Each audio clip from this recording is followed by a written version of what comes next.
You're reading to your child and they won't sit still, they're squirming. You think, is this even working? Let me tell you, this video is for you.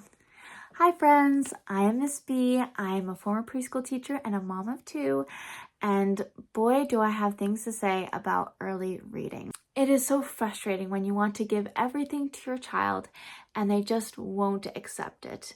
Especially in the realm of reading, you know it's good for them, but they are just not taking it. And you start playing your mom games in your mind. Am I doing enough? Am I doing it right? Is parenting just not for me?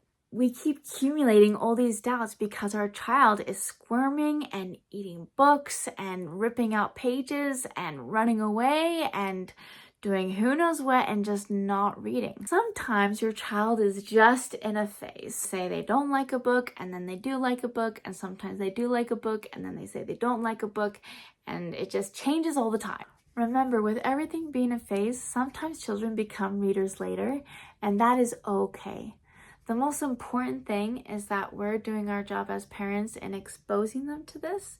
As long as they are exposed to reading, exposed to the joys of it, if we have that passion on our face and they are witnessing that and hearing that, if we're doing all our can, our children will pick up the rest. Sometimes it takes time, sometimes it doesn't. Every child is different. But have faith, your child will get it. As I always say, everything is a phase. Another important thing to consider is that your child is naturally squirmy. Any child who's 6 and below has a natural instinct to move, squirm, do all those things, daydream, ignore, whatever it may be. When we are reading to our children, it's very important to just be patient, to let them be. They just do not have the focus. Children do not enjoy what is good for them. They do not enjoy their veggies, sometimes. They do not enjoy going outside, sometimes.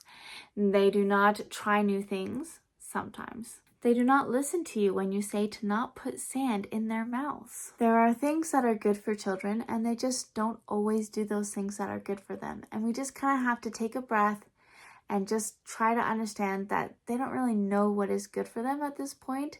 And so even though we know what's good for them and expect them to like it because it's good for them, sometimes children do not like those things. In our formed home, we are forming a child. We are forming a child who does not yet understand what is good for them, what is bad for them, what is normal, what is not normal. And so we as a parents have this grand, wonderful job of showing them what they can do to have the best life they can. And it is our privilege to show them the things that we do. And sometimes they don't listen, and sometimes it doesn't register until later because children just naturally don't know what is good for them. But continue showing them because they do get it eventually. Remember that children are relational. Right now, children are putting things in their brain, putting on a hook and saying, okay, here's a fact. How does it relate to me? How does it relate to the world around me? And they're working on trying to figure out those relations. They say, okay, this is a mom. What does a mom do? What does a mom mean to me? This is a dad. What does a dad do? This is a book. Why are books important? What is a book? How many books are there in the world? And when they associate something positively or negatively, that impacts how they see things in the future as well. So if you're reading books and it's mostly a positive experience, they're going to remember that positive experience even if they are squirming. You just have to be conscientious of the facts that they're trying to figure out if something's good, if something's bad, what does this mean in my world? If you build a routine of reading books before bed, that routine is important because they will remember how positive that routine was and how well it helped them in sleeping as well as doing other things. So keep in mind your routines, keep in mind what you're doing as you're reading the book, and keeping it positive and light. Despite all the difficulties that come with reading to a child who doesn't seem to want to read, the exposure matters. You've probably noticed this yourself, but your child sometimes uses words that you're like, how did you remember that? I know my child will say, I'm frustrated,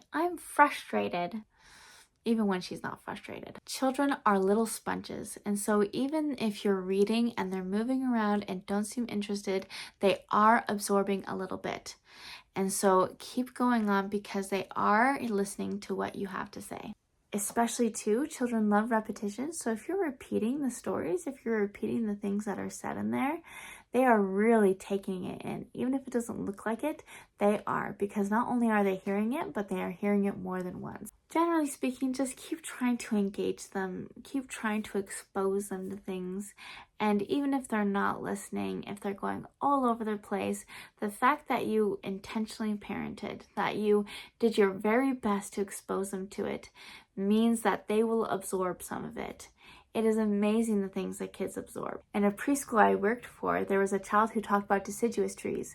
And I knew that that child's parents were talking about deciduous trees in their free time, because I certainly was not talking about deciduous trees. I was so impressed by this child's vocabulary, and it really hit home for me that as parents, as long as we're intentional about things, the child will absorb those things we're intentional about. They will absorb those things that we're exposing them to. When I think about a formed home, I think about a home where we are purposeful and intentional in the things that we are letting our child suck in. They are sucking in the whole world at this age and stage in their lives. Remember that children are listening to vocabulary, sentence structure, rhythm, story comprehension. They are working on all those elements while they're just listening to the story. Don't cut yourself in your reading short. Your children are getting it. I promise. I'm a religious person. I honestly feel like as long as we are doing what we can for our children, that God will help our children the rest of the way. Our job as parents is not to have the most picture-perfect reading time. Our job is to make a connection with our child, to bond with them, to show them a positive reading experience, to expose that to them, and to be consistent about that reading. If our child does whatever, they're just doing whatever and being themselves. We just have to make sure that we are doing what we can for them. And if they don't like what's best for them, that is totally normal. You are doing great. As your child is squirming and as you get all these doubts in your mind, just remember that children become what they're surrounded by. So if they're surrounded by good books, they will become a good reader. Also, remember that consistency is the most important thing. It's not about perfection. It's not about those picture-perfect reading times. It's not what the internet says. It's all about you as a parent being consistent, showing your child that you care, and they will see that. They will see the care in your eyes. I know they will. I've seen it firsthand as I've taught in preschools, and I've seen it with my kids. I know it will happen for you. Have faith. Keep on going. You've got this, mama. Keep it up, and remember, you are the mom. I hope this video has given you comfort and helped you know that you are doing a great job, and all we have to do is just keep moving forward. Don't listen to those doubts in your head. Just keep plowing forwards. Please put in the comments what you are experiencing as you are reading to your child, what kind of strategies you are using. A little tip for exposing your child to reading. Sometimes what you can do is you can have your book open, but then have a piece of technology read the book instead of you. I know that's not so fun, but sometimes with a really squirmy kid, that can actually really help to kind of get them, sometimes that can really help engage them in the book that you are reading. I like to listen to auditory stories as well as the books in order to really help them get engaged. I spice the things up as well by saying instead of reading a book that we have at home, we're going to read a library book that's in a library backpack. And we have these homeschooling kits in our library. And so I'll say we're going to read one of those books in the kit.